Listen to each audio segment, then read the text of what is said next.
Whitman said that there are three levels of democracy. The first is the economic level or the material level. And then the second is the political level, putting down on record, the principles of the Constitution. And then the third that would crown the first two, he said, would be religious democracy. That would equalize all the religions, he said.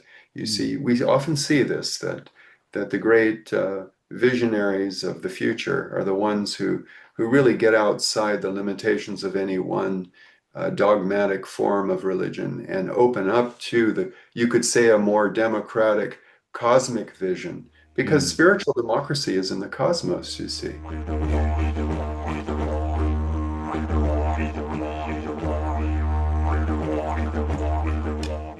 Hello, everyone. Today I'm with Steven Herrmann, and so welcome, Steven.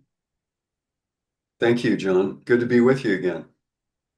Steven, we were talking about last time William Everson and the call of the Shaman, and today we're going to talk about spiritual democracy. But I think, maybe if you could just spend a little bit of time telling us how this book came about, because I know you've written on Walt Whitman prior to this, and you've written on Emily Dickinson and 10 or so books, I think.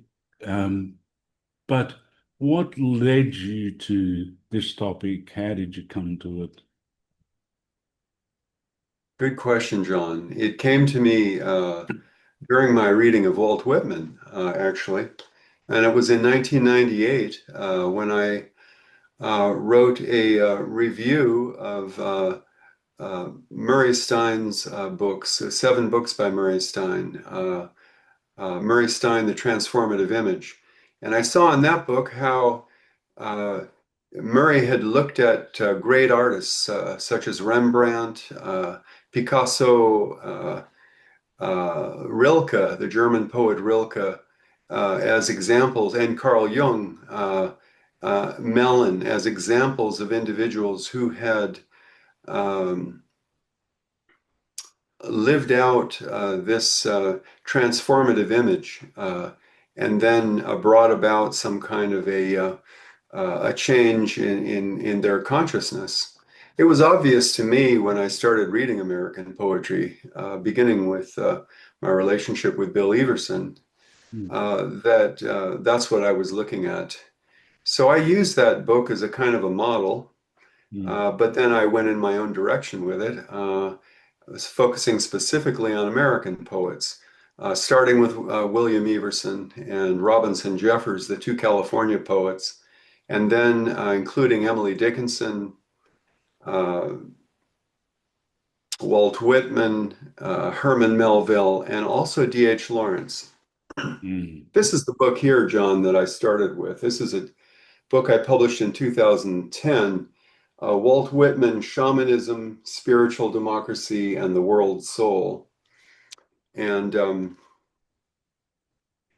that book was followed by the second one that you've asked to focus on today, and that's Spiritual Democracy, The Wisdom of Early American Visionaries for the Journey Forward, which was published in 2014 by North Atlantic Press, with an introduction forward, actually, by John Beebe, San Francisco Jungian analyst and the author of Integrity and Depth. Can I just say, can I jump in there for 1 second? Stephen, obviously I'm not from the US, being from Australia, but I kind of get the sense that Walt Whitman is, I don't know, the kind of, some kind of visionary poet that is foundational to the US, or carries some kind of spirit of the US, if we want to put it that way. I mean, what would you say about that? Absolutely. I think that's just exactly right, John.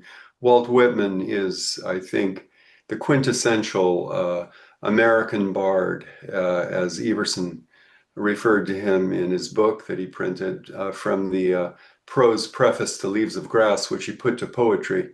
American bard, Whitman really is the inception for the shamanic movement in American poetry, I'd say, which began really in 1848 in his notebooks and really reached a kind of a climax in his 1855 masterpiece, Song of Myself.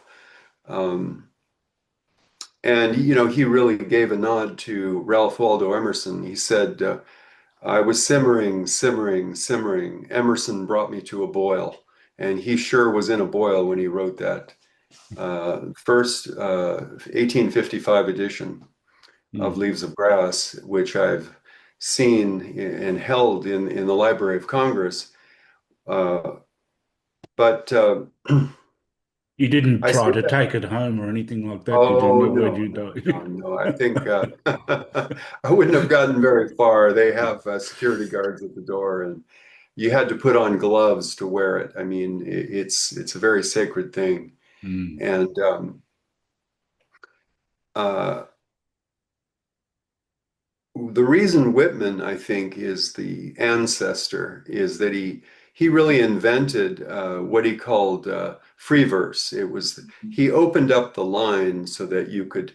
It was no longer the rhyming, uh, the rhyme endings, of the poems. He opened it up, actually using the model of the King James Bible.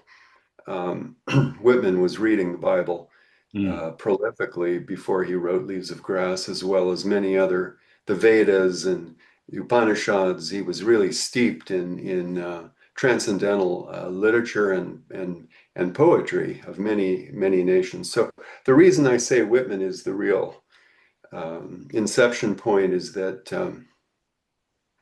he really embodies the archaic voice of the shaman for the first time, I think, breaking out of the kind of uh, prose like lines of Emerson to really become the poet, the archetypal poet of America. And his masterpiece was Democratic Vistas. This is 1871 now.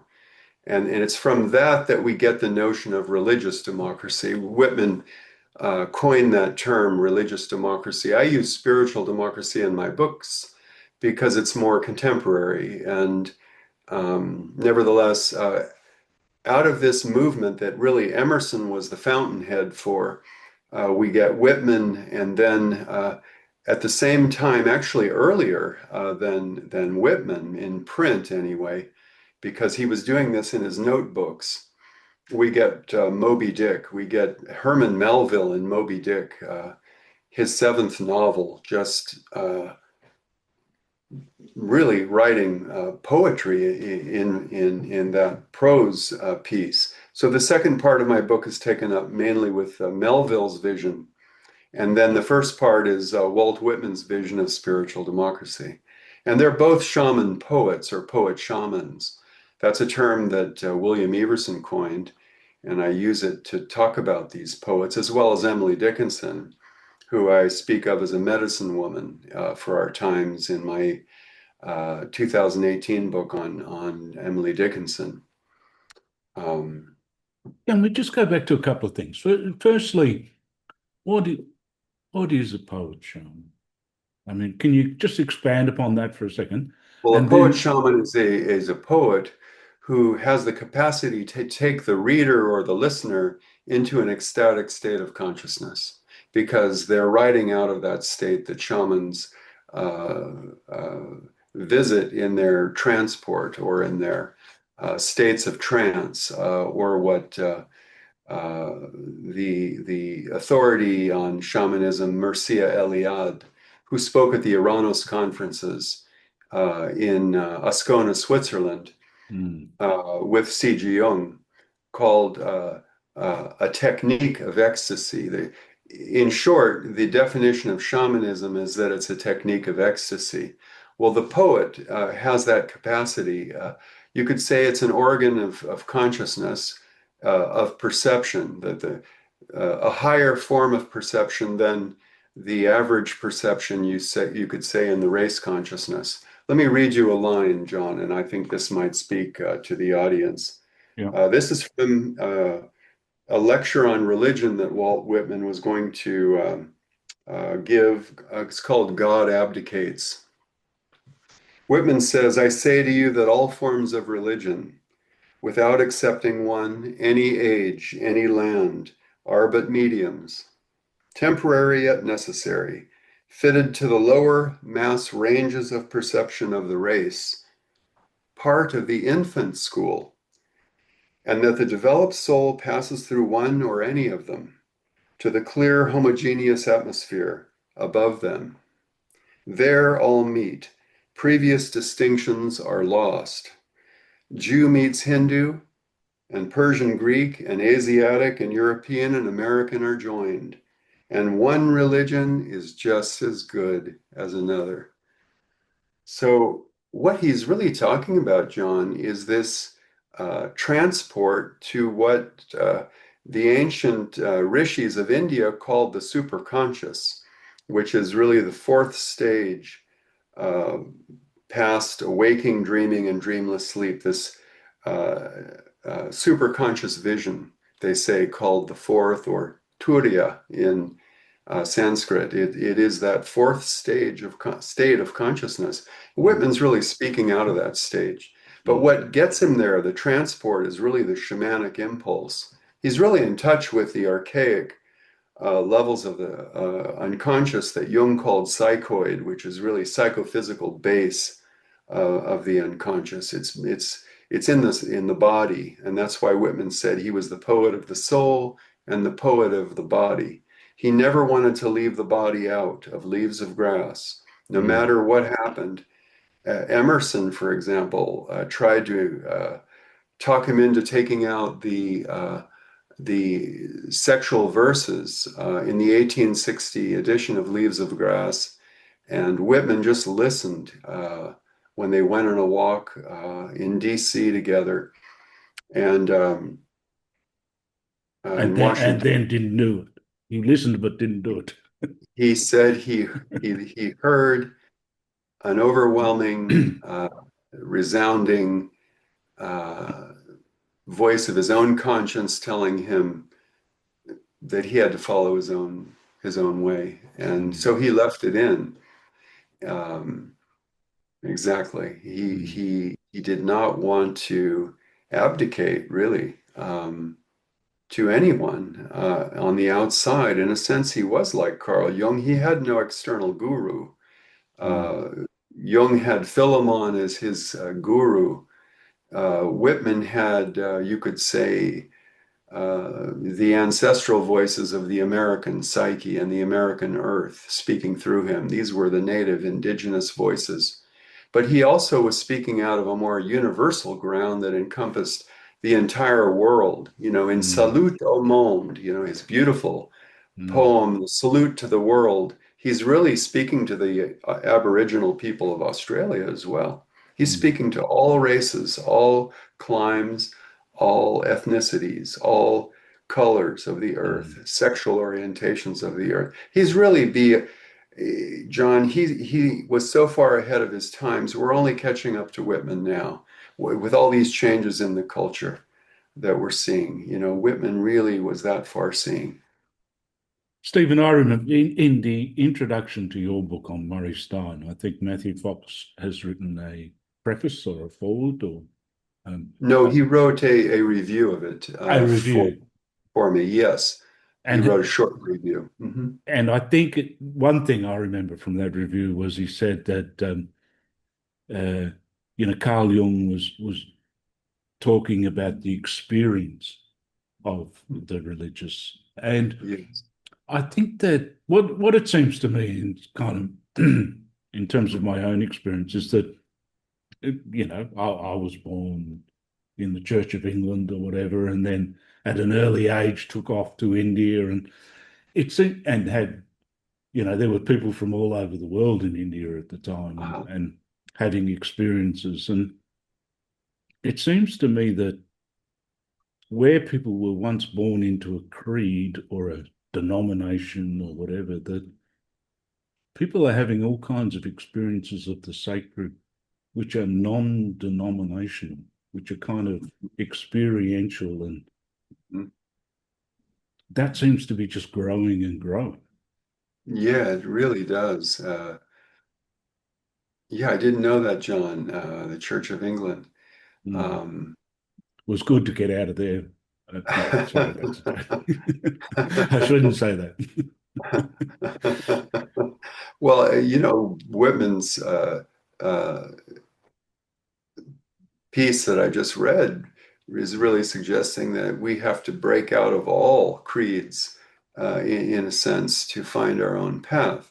They're Mm. all useful. One can get to this place of the equality of all religions through any one of them, even the Church of England. Yeah. um, but the key is not to become identified with any one path that limits one's ability to arrive at a kind of a relativity of the God images within culture. And it's Carl Jung, as well as Whitman. Whitman almost always also used that term, the relativity. Um, but Jung, of course, was using that term after Einstein, and that was later. The relativity of the God concept in Meister Eckhart is the 1921 essay Jung wrote in Psychological Types. But Whitman was writing about that much earlier. He was writing about this idea basically by 1855. And then we see William James quoting profusely from Whitman in The Varieties of Religious Experience. And Right. I've written a book on William James Mm. in 1902. The Mm. Gifford lectures were given on the psychology of religion, and that later became the varieties of religious experience. So Whitman really became a kind of a catalyst, as did Emerson, who was a godfather to William James, and Swedenborg, of course, because his father was a Swedenborgian, wrote two books on Swedenborg. So James really was coming from that same place, using Whitman as a kind of an example of this cosmic consciousness that Richard Maurice Buck later wrote about in his 1900 book, Cosmic Consciousness. Whitman was the greatest example of it, Buck said. He was a psychiatrist, a Canadian psychiatrist. Mm. So I really got steeped in Whitman studies. I read everything I could find by the great Whitman scholars of the modernity, the 20th century. And I used some of the books that I read to forward the ideas. But this idea of Whitman as a kind of a shaman poet, that really came to me out of a dream, John. I had a Mm. dream in 1998, the same year I told you I wrote that review for Mm. Murray Stein's books.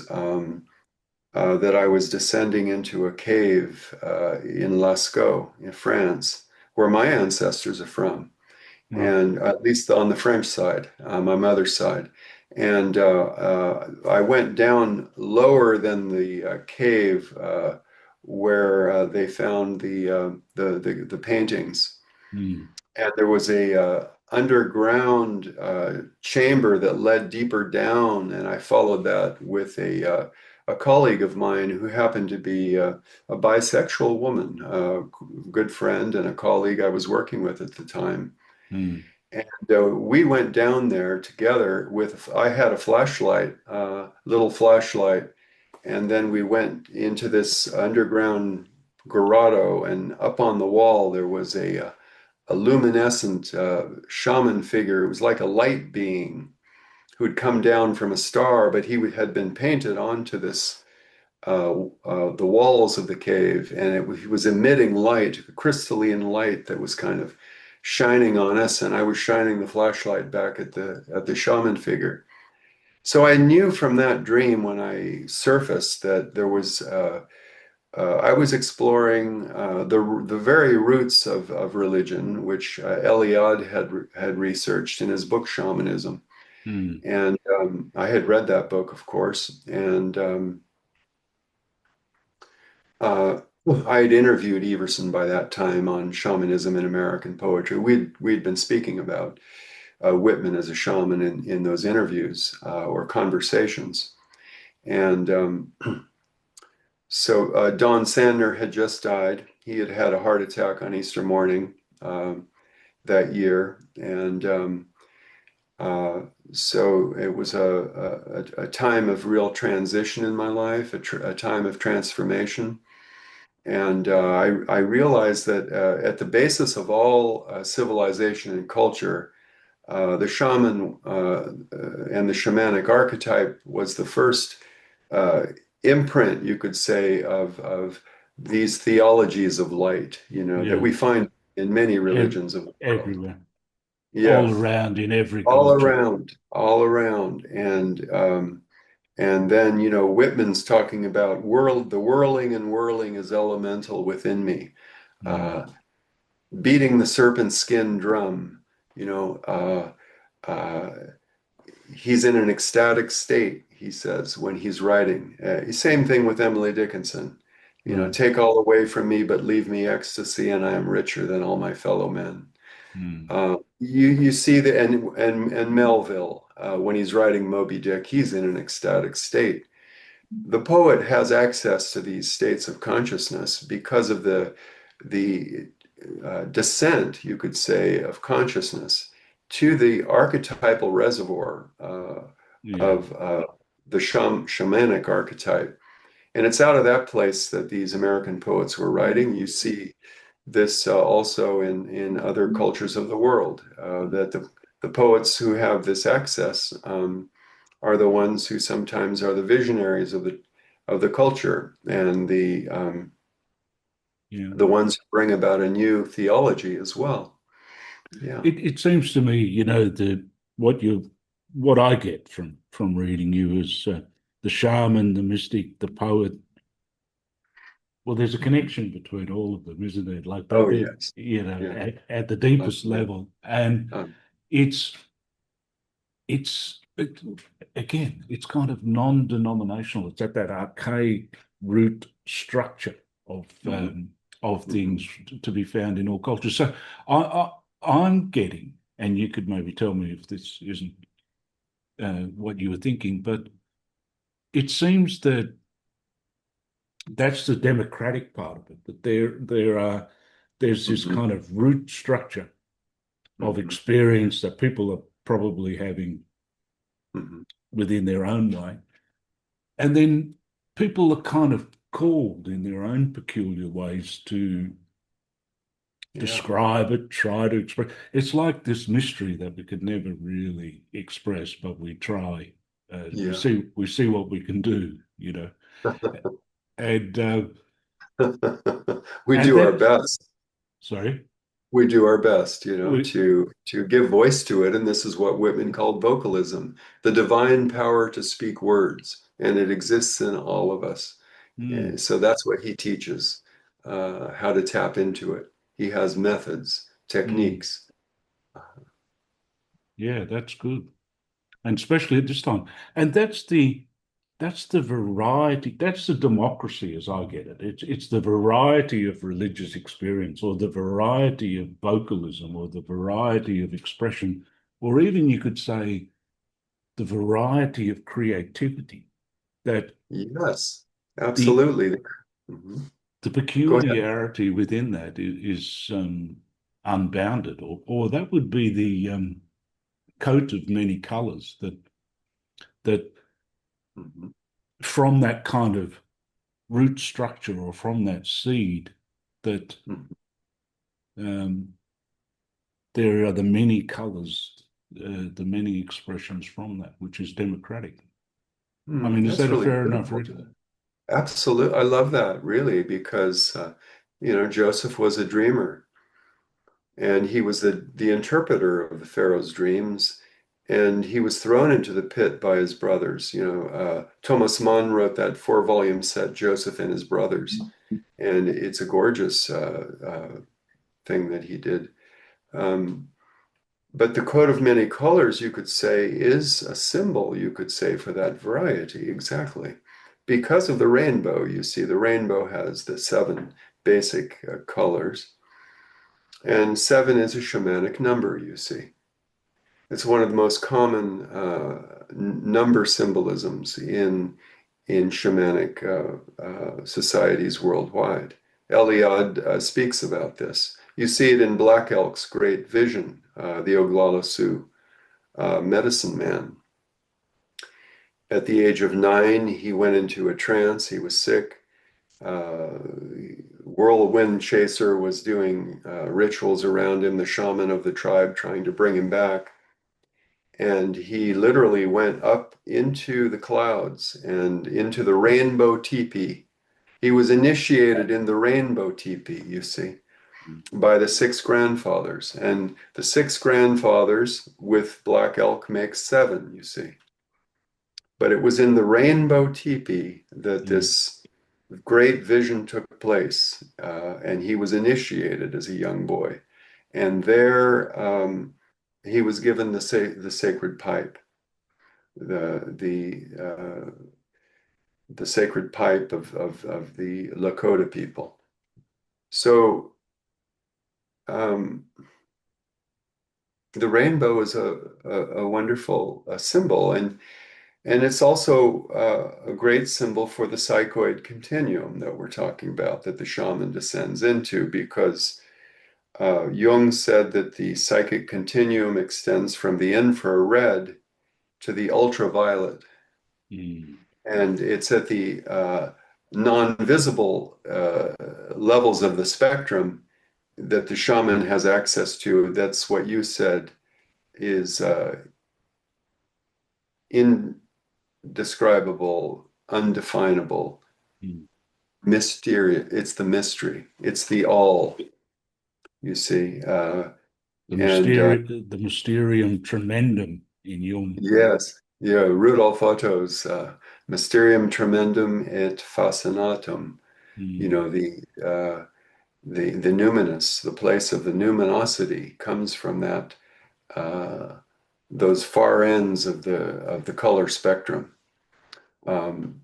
So we see this in many cultures. And you mentioned last time we spoke, I believe, about the Aboriginal rainbow snake or something The like rainbow, that. the rainbow serpent, which is very, Yes, it would seem to be very aligned with what you were talking about, the rainbow, yes, meaning, you know, the rainbow teepee. It's kind of same idea in any case. same idea. Mm. And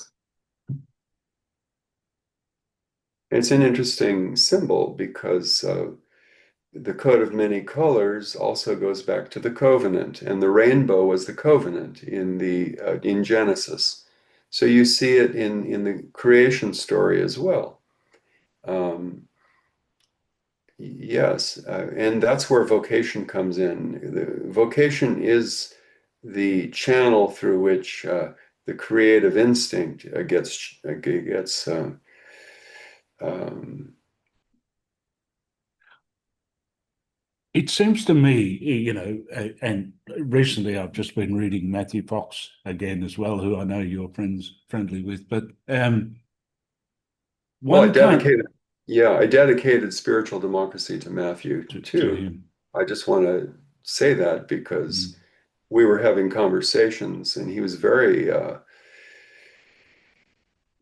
supportive. mm, Because he read my book on Walt Whitman, and we were having dialogues over lunch about how I could shape this even further into a book relating specifically to American democracy and the third level that Whitman coined, which is the spiritual level.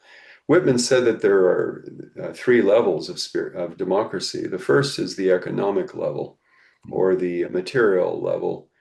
And then is the second is the political level, putting down on record, the principles of the Constitution.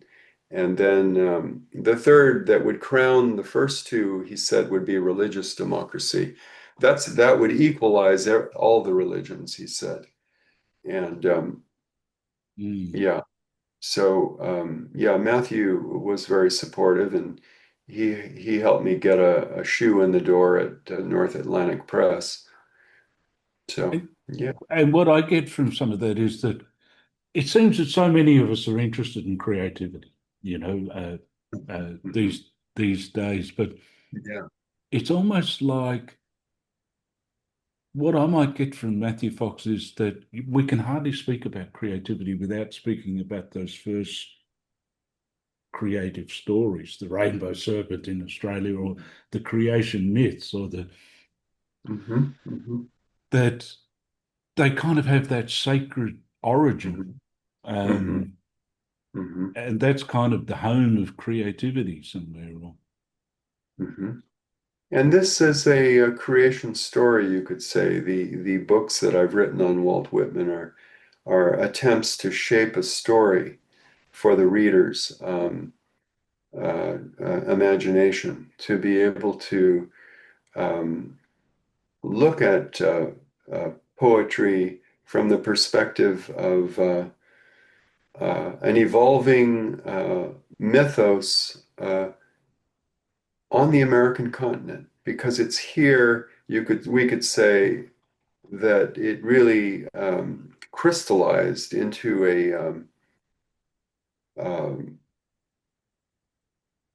kind of a doctrine, really, in that little essay, Democratic Vistas, of what Whitman had in mind. Melville was also shaping it himself in his way in Dickinson, but it was Whitman who gave it voice the most. And the thing about the non-denominational that you were mentioning earlier, John, is the fact that the Puritans, who wanted to get away from oppressive British uh, religion, you could say, wanted Hang on, freedom. I'm just writing that down to send off to the British. No, keep And on going. Yeah. yeah, well, Benjamin Franklin was in conversation with the Iroquois people of America, who uh, had formed the Iroquois Treaty of Peace, you see, and with the Six Nations. And it was already here on the continent. To say Whitman discovered it isn't exactly correct. He rediscovered spiritual democracy, which was already present. Yeah. And so it was from the conversations of the early founding fathers that American democracy was shaped. I tell that story in the book, Spiritual Democracy, in relationship to the Constitution and religious freedom clauses and how they came into being. But yes, It's the what idea, the non-denominational piece, the thing that all three of the American poets did is they created a freedom from a Christocentric myth of Europe. They left behind, you could say, the Christocentric mythology that was brought to the United States mm, from Europeans primarily, and uh, made it non-denominational. But mm, of course, that was already there in the American Constitution, or because of the religious freedom mm, clauses, that America shall establish no religion or shall not prohibit the establishment of a religion. So you could have a Mormon religion emerge in America, mm, and that was part of our democracy. mm, Or the Baptists and different sects, different creeds emerged, but this idea of a non-denominational, this really also goes back to Alexander von Humboldt's vision, where in the 5-volume set that Whitman was reading on his writing desk, he had a copy of Cosmos mm, by Alexander von Humboldt, who'd been to South America, Central America, and Mexico, and had studied the indigenous languages of the people. This really shaped Emerson's and Whitman's visions, you could say, of a non-denominational spiritual democracy, because it was no longer Christocentric. It was, uh, I think, more shamanocentric, you could say. I've just coined that term as we're speaking, because I think we need to see that that they tapped into a deeper level of culture prior to the Judeo-Christian Yeah, and yeah. Islamic myths, something far deeper in the historical recesses of the objective psyche. And What one thing I get from Jung is that well, firstly, this is what I get from Whitman. You know, the kind of experiment of the new world, if you want to put it that way. But the new is coming from the very old. This is another way to describe what you're saying to me. yes. And it reminds me of Jung, who said, I think specifically that the new comes from the very old. That so there's those kind of Mhm. two aspects to it, and Yeah. mm, Yes. Uh,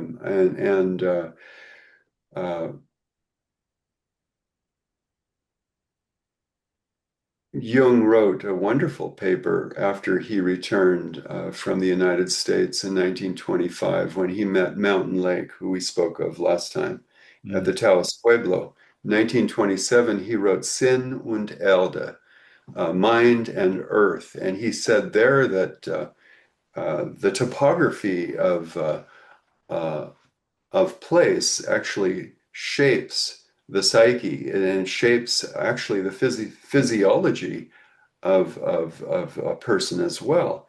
And out of that comes a new mythos, you could say. But it's by going to the archaic, and that's exactly what the founding fathers did in their discussions with the Iroquois and the mm. Huron people of North America, is that they saw that religious liberty was here prior to the Puritans coming. And they made sure that that was going to be part of our American Constitution, religious liberty. And Emily Dickinson, you could say, embodies that archetype, the poet of liberty, because she was chanting poems out of the Seneca Falls Women's Rights Convention. She was at Mount Holyoke in 1848. So she is the female, feminine voice, you could say, of this new. Carl Jung said, religion can be replaced only by religion. 2,000 years of Christianity can only be replaced by something equivalent. Well, I think the equivalent is spiritual democracy, because I think that Jesus was trying to liberate himself from the old laws of the prophets and form a new teaching, which he did. And Muhammad did the same thing. But you have the three major monotheisms uh, shaping American democracy, because Melville was steeped in the Quran, and he was reading Hafez, the Sufi poet Hafez, Persian, and so was Emerson. So you could say Islam also influenced these poets. And so it was the three monotheisms, but out of the three comes the fourth as the one, you see. And that one is non-denominational, I would say. I think that you're right on by saying that. Is that the unus mundus that Jung Well, talks about, maybe, or I think you could make that correlation, because the unus mundus is the one world. In Saluto Monde, Whitman is really saluting the entire world. It's a salute to the world, all the nationalities of the world, and the primal peoples of the world, the people down in South America and the Andes, and in Spain, and he's really singing to cross-culturally. Now, the other thing is the vision of a bioerotic A consciousness like the young friend of mine in the dream. She represents something in my psyche, of course. It's not her, but she becomes an anima figure that I go down in. The anima is the doorway to the self. The self is the shaman figure, the figure of light, you could say. The anima takes me down. Mm, She's bioerotic or bisexual, mm, but in my consciousness, you could say she's more bioerotic. I have a theory of the bioerotic libido mm, because when Jung was writing Symbols of Transformation in 1911, 1912, he mm, was talking about the spiritualization of the libido, but he was talking primarily about the spiritualization of the heteroerotic libido, you see. And Freud and Jung were both pathologizing homosexuality to some degree, Freud more than Jung. mm. But back then, the stereotypes were unfortunately uh, culturally locked into a kind of an old. The thing about Whitman is that he's probably the first uh, gay poet to Mm, openly embrace same-sex marriage in his poetry, mm, long before this movement happened, that led to mm. legalization of same-sex marriage. So the bioerotic is really the uh, connection that the shaman makes, because the shamans were all often uh, They like to wear dresses. they did. They called them, the anthropologists, transvestite, Mm, but today we would say they cross-dressed, mm. you could say, and there was a But reason for it that. means having both sides, really, doesn't It it? I think. means having both sides, and all this Mm, gender politics today. mm. These poets anticipated this movement by 125 years. They were They way were that before the far ahead time. of their time.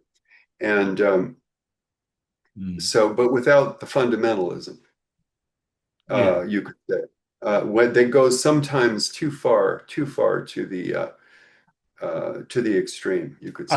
I think Jung said, like, you need this religious element to it, it seems to me, or this religious depth to it, because that brings the right kind of substance, because it's not just another creed we're trying to make or a dogma. Like I think Jung said, even dogmas, even good things turn bad when they're turned into a dogma. Yeah, Like yeah, yeah. They were if we petrified. just if we just approach it in a political sense, it's never going to be quite enough if we don't have that kind of religious Yeah. attitude towards. You know, John, you're on to something very important. There will never be on earth, I don't think, a spiritual democracy in the high ideal sense that Whitman meant it, you know. That one criticism of Whitman is that he's too idealized, and that he's gotten that critique before. That's because he had a vision of a society that you could say was there in the book of Isaiah too, in the Old Testament, you know, that nation shall not lift up sword against nation, neither shall they learn war anymore. They shall beat their, uh, uh, plow swords into plowshares. You know, this idea that we will arrive now. They made that experiment in India, and we know what happened after with the partition of India. You know, 100 million uh, uh, Hindus and Muslims were displaced basically during that partition by the British, Mm, and arbitrary line drawn down, you could say, through India, through the Punjab, that led to tremendous warfare and bloodshed between Sikhs, Hindus, and Muslims. Terrible, terrible tragedy. That's after Gandhi's great, liberation. So, in a sense, Gandhi successfully and Nehru created an ideal, but any ideal meets with, you could say, some kind of the shadow, you could say, that Jung talks about, an evil. mm, If we don't work on the problem of the shadow and evil, and I make this point in my book, Spiritual mm, Democracy, when I look at Jung's and also in my book on William James, his letter to the United Nations, to UNESCO. What would uh, be conducive of world peace? They asked Carl Jung. Well, Jung said that if every individual works on this problem of their own shadow and taking moral responsibility and accountability for their own evil and projection, then maybe we can have a real political democracy where there is tension and conflict, but not with this kind of violent acting out, you could say, of the shadow. Mm. But, here we had a civil war, and Whitman was the greatest poet of the Civil War. He and Melville both were poets of the Civil War. Mm. Melville had a more pessimistic attitude than Whitman, I think. Mm. But Whitman turned out to be right, that he was a pro-abolitionist from 1848 onward. And he saw the line, he read the lines, he knew where we were going. But it was at tremendous cost, bloodshed on both sides. And that's why he was a nurse during the Civil War. You see, he took on a formerly feminine occupation, Mm. female occupation. He was one of the first male nurses, tending to the wounds of the North and the South. You see, he was always that mediating figure, Whitman, and that's what the Yeah. shaman does oftentimes, is a mediator between, the sacred and the profane. And uh, so Mm. yeah, yeah, it's That's good. I think, excuse me if I'm being a bit loose, but if I was a little bit post-Jungian, I might say, well, Carl Jung said that about the shadow, but, these days we're kind of more on the social justice side of things. But sometimes I think things are very deplorable over there on the kind of far right, but on the on the left, sometimes the left doesn't own their shadow, and this is part of. I don't know whether it's a good idea to go here, but I think that as a lefty from way back, that I believe that those on that side that are promoting certain ideals can do with a look at the shadow in that old school Jungian kind of mhm, idea, if you want to put mhm, it that way. Because mhm. if we Oh just yeah, think we're enlightened and the other side are all oh, rednecks or something, I'm not sure that that's going you have a point there, John. I think Jung had a particular calling, the son of a Zwinglian pastor, a father, and a grandfather who was a minister, a Lutheran, or a Zwinglian. And, there was a lot of bloodshed between the Zwingli and the Lutherans. Zwingli was killed in a battle.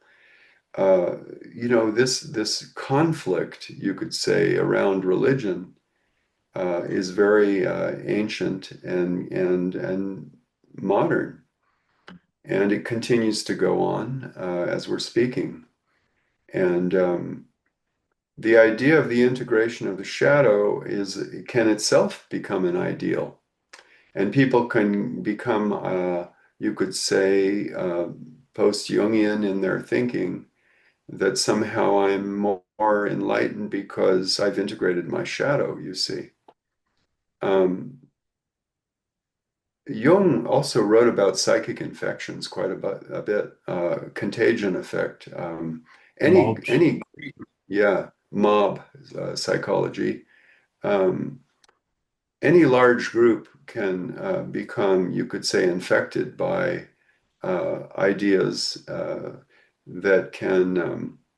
They're bigger Uh, than the bubonic plague, as Jung said. I think, as strong or stronger than. that was terrible. Yeah, that was yeah, that was horrible. Mm. And he lived through the pandemic, Jung, of 1919 to 20 uh, himself. And he learned, of course, through that. I think this idea of psychic infections that Jung has written about, I use that term quite a bit in my book, Mm, talking about the problem of collective movements. No, mm. I think that the real work of individuation happens not so much at the group level. Jung was somehow uh, he was somewhat suspicious of groups, large groups. Um, He was. Individuation in groups. I think that it can become an ideal that group therapy can somehow provide what's necessary for individuation. I don't think so. I think that Jung really believed it happens one individual at a time. I think Walt Whitman believed the same thing. So Soul, getting back soul and work. soul That, work, it's individual soul work. You're right, John. That's the way of the shaman. The mm, shaman is the one who actually becomes infected by the psychic contagion in the group and creates what Eliade calls the antidote. The shaman works on the psychic integrity of the community. I have a mm, whole chapter on that in my book. mm. Uh, as a healer, you could say, Yeah. uh, the culture needs the shaman. Without shamanism, uh, the culture could easily, well, Mm, um, I think Melville, we're talking a lot about Whitman. I want to do justice to Herman Melville because he really tapped into something very deep when he wrote Moby Dick. And the genius of Melville at the age of 30 to write that book after he had been to the Polynesian Islands and he had seen same-sex couples there, and he had mm, slept next to a Tayo figure in Polynesia who was the homosexual of the tribe. mm, And in Moby Dick in chapter 9, he writes the chapter A Bosom Friend, where he brings Queequeg in and they have a marriage, you could say. That's the first, you could say, 1850, 1851, real uh, imprint on the American psyche of the archetype of same-sex marriage between two men. Queequeg is a very feminine figure, but he's very masculine. He's a harpooner. He's a mm, large Maori. He's from the mm, islands of mm, Maori people. So he also worships Ramadan, you see. mm, mm, And so he creates a composite of a multi-religious, multi-spiritual figure. And that's mm, the figure that Ishmael sleeps in the same bed with in the Spouter Inn. You see, he brings in this humor, you see. This is the thing about Melville. mm, Whitman was probably more serious, perhaps, in his poetry. mm, Then Melville really brings in a real sense of humor. And mm, in some of these chapters in Moby Dick, he really he really creates a kind of a sense of a laughter. Whitman mm, too, mm, but Ahab, of course, is the king of Israel who God hated more than any of the kings that were and so this is the figure that Melville creates as his central actor of the drama and his uh, you could say the hidden mystical figure is called Fed Allah, God's assassin. This comes from uh, uh, the fundamentalist Islamic assassins, who would create jihad in the name of Allah, and and sure enough, I mean, I wrote about this after 9/11 in a paper called Melville's Vision of Evil. It just became overwhelmingly clear to me that Melville had foreseen something about this clash between Islam and the West that we're still seeing today. He was that prophetic Melville. I think he was the real prophet of American spiritual democracy. He could see where we were heading in a way that perhaps Whitman couldn't, because he had a much darker vision mm, through Hawthorne. Hawthorne was his great friend and mentor, you could say, and had a darker vision. And he brings in uh, this real awareness of the shadow and evil mm, into all of the politics around gender and religion, and it's it. Carl Jung said in 1930, it's the greatest American novel. He was just repeating what everybody else was saying. Uh, D.H. Lawrence had said that in his studies in classic American literature when he came to America, prior to coming to America, actually. Um, so it, Melville is really the one, and in the end, it's the ship, the Rachel, who all the harpooners, all the men on the ship, everybody's lost in the South Pacific after Moby Dick rams the ship, and it's the Rachel, who uh, in Genesis is she, Rachel is the wife of Jacob, right? She's weeping for her lost children. So in a sense, he brings in the feminine at the end. So Whitman and Melville both do that. Dickinson does it as well. They bring in the feminine as a fourth figure, getting mm, back to the unus mundus, to complete the one-sidedness of the three patriarchal religions. They bring in the fourth as the feminine. mm, Melville does it with a real genius. There's not enough good interpretations of Moby Dick in our Jungian uh, canon. mm, I've got a 400-page unpublished manuscript that I haven't gotten to yet on Melville. Like I've written books on Dickinson and Whitman, I got to get that one out. But yeah, well, I was teaching with Tom Singer at the Institute in 2004, Islam in the West and Moby Dick, because we were talking about what was going on then, with Iraq and the United States, and the I don't need to really repeat all the politics, mm, but uh, it's clear to everybody that the old religions aren't working when they become uh, infused with political ideologies and fundamentalist leaders, whether they're presidents or uh, a Shah or uh, any dictatorial person in power. Ahab is the dictator aboard the Pequot, which is named after a Pequot tribe of Native Americans who were assassinated, really genocide. It's what happened in Australia too, right?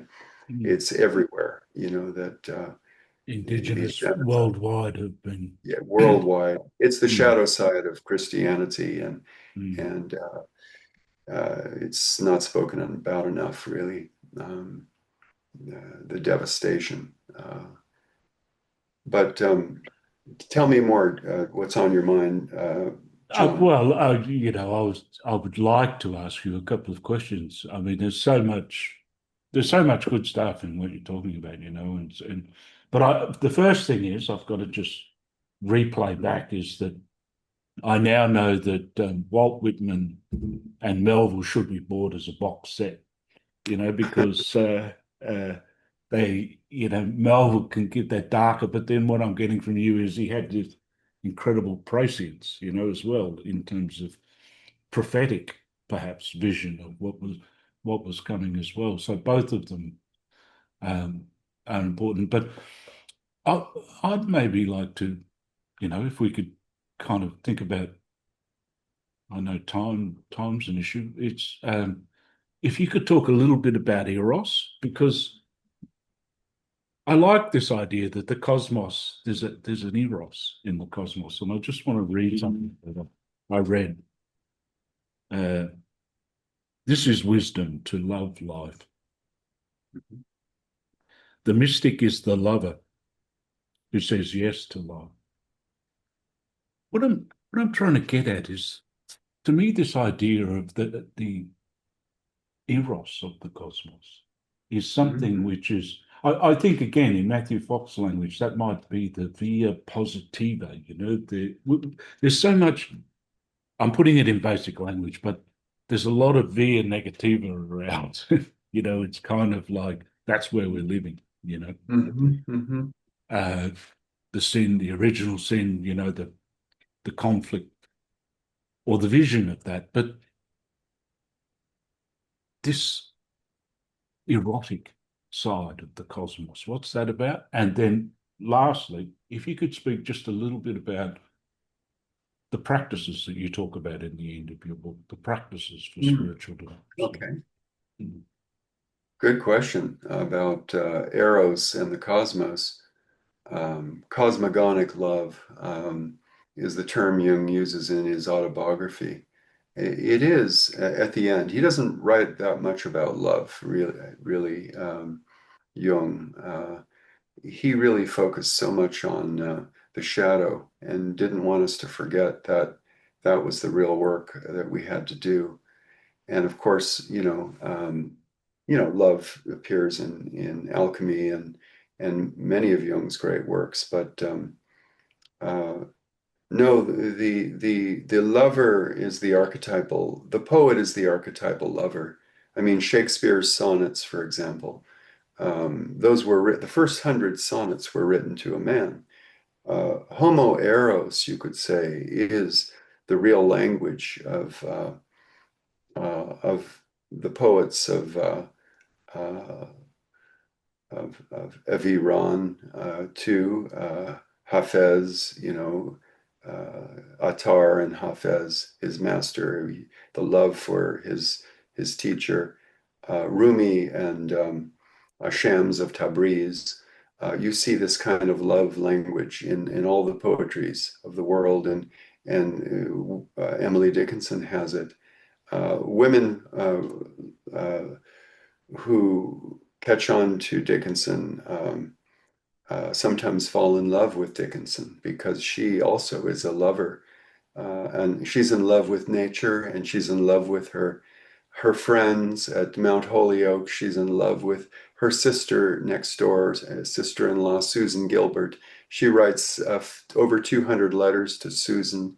My dear Susie. I mean, she's really also very bioerotic.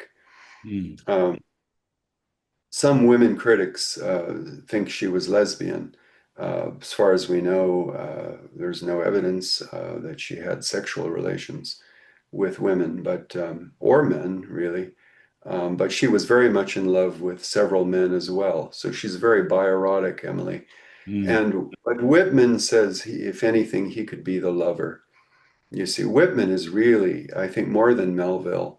Melville was very much in love with Hawthorne in a kind of a Sufi way. He really was reading Hafez at the time and um, and Shakespeare, and he really wanted that same-sex union with Hawthorne, but I think it frightened Hawthorne, and because Melville was so strongly influenced by his experiences in Polynesia and on, the ship with all of the men, for 4 years out at sea that he was very close in his eros. It is the language, you could say, of cosmic awareness that they bring. That the cosmos itself is, of course, in creation. Uh, God, the masculine principle, is married to Sophia, wisdom. So Mm. there is that union in the cosmos itself, in the creator, in the creation story between the masculine and feminine. But you don't see it really until the Psalms, and then of course in the wisdom texts, Solomon and the love of Bathsheba, but the real archetypal poets of the 19th century are Whitman, first of all. And he has two clusters. He has the heteroerotic poems to women. This is the children of Adam poems, and then he has the Calamus cluster, 43 poems written specifically to men and about male love. Uh, so Whitman brings together these two clusters to unite these two types of eros, you see. And that's his great gift to the American people is the the the open acceptance of all kinds of love, you could say. Mm. Melville also, he also brings it in Moby Dick, his love for the whales, you could say, his love for the sea, his love for the brotherhood. I write about this in second part of the book. So It's a democratic love. it's a Uh, democratic. but also, in India, is one thing I noticed is the love for the guru or the mentor, maybe. Yes, There's that yes. abiding love for Yes, I have a the whole book same-sex mentor. on Swami Vivekananda, the great speaker at the Parliament of the World Religions here in 1893 Mm, from the Hindu monk who came, a disciple of Sri Ramakrishna. His love for his master was very, very deep. mm, And yes, you see it in Arjuna's love for Krishna in the Bhagavad Gita. mm, Uh, and Gandhi's love for the Gita and mm, Krishna, and also his love for the Sermon on the Mount and Christ. You mm, see, we often see this that the great visionaries of the future are the ones who really get outside the limitations of any one dogmatic form of religion and open up to you could say, a more democratic cosmic vision. Because mm. spiritual democracy is in the cosmos, you see. It's Yeah. part of and it's also in nature. Mm, And the poets observe this. They see the coming together of cosmic erotic energies mm, in the animal species, and we're a part of that, you see. But to mm, get out of this kind of rigid heterosexual mindset is what the American poets did more than any other poets of the world, I think. They mm, just broke that mold and mm, created a pattern that I mean it's something to see what happened during the debates around same-sex marriage, that America was not the first. We were rather late in legalizing mm, same-sex marriage in all 50 states, but we tried it out in California, and then we had Proposition 8, and there was a lot of heartbreak about it. mm, But there was other nations that were ahead of us. We mm. weren't the first. But the poets are the ones you see that were ahead So, of the time. so the poet, the mystic, the shaman, the lover, they're all connected, aren't they? That's what we're saying. Oh, That's what you're saying. Yeah. they're all connected, yeah, because of To a wide love and a cosmogenic love as well. yes, yes, because um, the deeper we go in our descent, like in my dream, the example I Mm, gave, uh, you know, um, the figures of light are the ones who bring light to Eros, you see. And Eros often, is depicted with wings in Greek mythology. Hermes and Eros. it's a little paradoxical though, because I was thinking that I was going to ask you that because your dream is of descending, Mhm. and I get these images of the roots of the world tree and the archaic depths and all of that. But then the cosmos, you sometimes think of the starry vault above and the Well, that's exactly right, and it's through that transport, John, through the to the vistas, democratic vistas.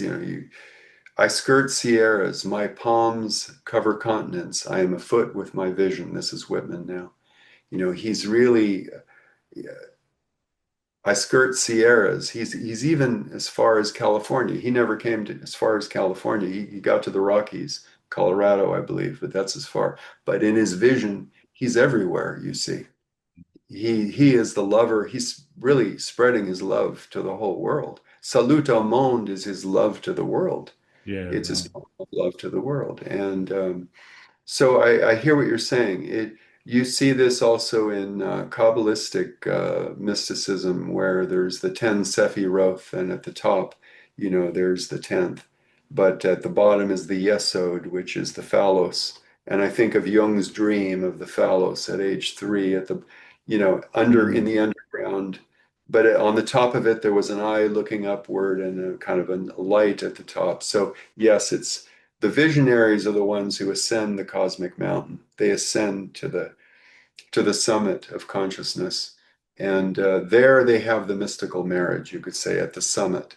So you're right. There's that descent followed by an ascent. The ascent mm, is extremely important in all mystical theology. right. Yeah. And And, also in Aboriginal Australia. I mean, I was reading the anthropological literature, Andreas Lommel on the Aboriginal peoples, where the shaman figure flies on a snake and has uh, and copulates in the air. It's a copulation in the air, you see. mm, That's called the shamanic flight, or there's that ascent of a kind. descent and ascent, Yeah, ascent and descent. Yeah. yeah, yeah. Stephen, I wonder whether now you could just say a couple of the things that the practices for spiritual democracy. Hmm. What, Well, I always recommend, John, the keeping of a notebook and the writing of dreams, but follow your conscience. This is 10 ways to practice spiritual democracy at the end of my book. Follow your conscience. Immerse yourself in nature. Practice vocalism, the divine power to speak words. Watch your dreams. Practice tolerance, religious tolerance, and political tolerance for extremes. Be mindful of judgments. Beware of projections. Consider a change in cultural attitudes. Joseph Henderson, our San Francisco analyst, postulated that were 5 basic cultural attitudes. I postulated in my book there are at least 10. I include the scientific in there. Um, speak up for spiritual democracy, and introduce others to spiritual democracy, because it's by bringing playfulness and creativity and laughter into your experience that, you know, um, things start to come together in a way that feels like eros, you see, relatedness, where there's a sense of community and sharing and participation in the vision mm, and building on it, each in your own way, you see, in mm, your way, mm, your unique way, which you're mm, doing here with Jung in the World, yeah, connectedness. your creativity. Mm. Hmm?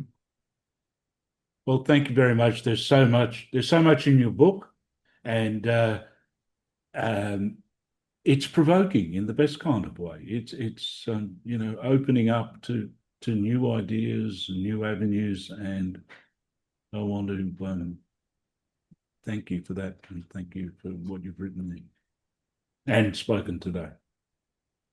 You're welcome. Yeah, it's my pleasure. It's been a good experience, John, and I appreciate you reaching out and doing the work you're doing, spreading Jung in the way you can to the world, and in your own way. Spreading the good word. Thank you very much. Yeah, yeah, you're welcome.